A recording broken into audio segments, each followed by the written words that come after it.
স্বেচ্ছাসেৱী অনুষ্ঠান মনালিসা সোসাইটিৰ উদ্যোগত বিশেষ বঁটা প্ৰদান অনুষ্ঠান দিছপুৰ প্ৰেছ ক্লাবত অনুষ্ঠিত হয় বৰ্ণাঢ্য বঁটা প্ৰদান অনুষ্ঠান আন্তৰ্জাতিক নাৰী দিৱসৰ প্ৰাক্ষণত কেইবাগৰাকী বিশিষ্ট নাৰীলৈ প্ৰদান কৰা হয় বঁটা সমাজৰ বিভিন্ন ক্ষেত্ৰত উৎকৃষ্ট সেৱা আগবঢ়োৱা 9 গৰাকী নাৰীক প্ৰদান কৰা হয় 2025 বৰ্ষৰ অসম জননী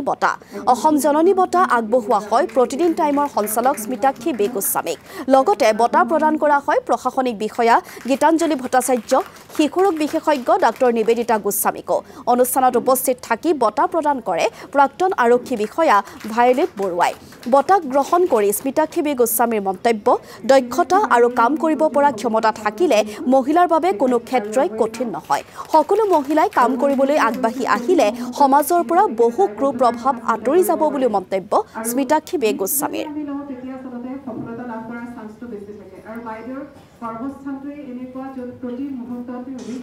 তেখেতসকলে মোক এনেকে অসম জননী বঁটা প্ৰদান কৰাৰ বাবে আৰু ইয়াতে আজি সুযোগ্য বুলি ভাবাৰ কাৰণে আৰু এই মঞ্চখনত মোক ইমান এক্সপিৰিয়েন্স লোকসকলৰ মাজত মুকু অন্যতম এগৰাকী সদস্য হিচাপে ইয়াতে নিমন্ত্ৰণ কৰাৰ বাবে মই খুবেই সুখী আৰু মোৰ সঁচাকৈ ভাল লাগিছে মই সকলোকে ইয়াতে মঞ্চত উপবিষ্ট সকলোকে চিনি পাওঁ আৰু তেখেতসকলৰ কৰ্ম জীৱনৰ কাৰণে তেওঁলোকৰ এক্সপিৰিয়েন্সৰ ক্ষেত্ৰত সকলোকে জানো আৰু তেখেতসকল মোতছে বহুত সিনিয়ৰ আৰু তেখেতসকলৰ লগত মই এই মঞ্চখন শ্বেয়াৰ কৰিব পৰাৰ বাবে খুব সুখী হৈছোঁ কৃতজ্ঞতা জ্ঞাপন কৰিছোঁ সকলোলৈ আমি এগৰাকী নাৰী হৈ যোনখিনি নিজৰ ঘৰ সম্ভালিও আমাৰ যোনখিনি কৰ্ম জীৱনৰ ফালে আমি যাওঁ গোটেই দিনটোৰ কাৰণে আমাৰ কিন্তু ফেমিলি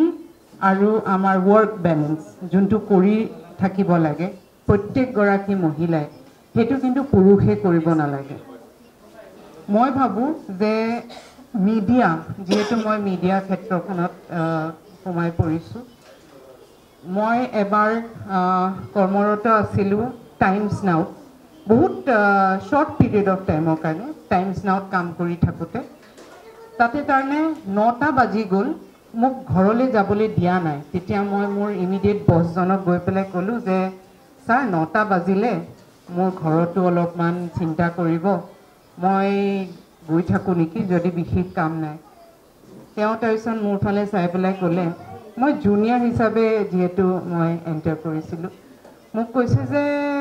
যদি এটা বম ব্লাষ্ট হয় তোমাক মই কি ঘৰৰ পৰা মাতি আনিম নেকি জাৰ্নেলিষ্টৰ কোনো সময়সীমা নাথাকে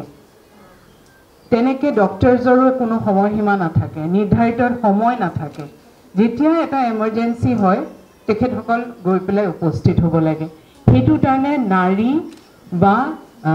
পুৰুষ বুলি কোনো ডিছক্ৰিমিনেশ্যন নাথাকে নাৰীয়ে যদি সেইখিনি দক্ষতা থাকে আৰু সেই ইনফৰমেশ্যনখিনি থাকে সেইখিনি যদি নিজকে গঢ়ি উঠোৱা সেইখিনি ক্ষমতা থাকে তেতিয়াহ'লে কোনো কাৰিয়াৰ অপশ্যনে মই ভাবোঁ টান হ'ব নোৱাৰে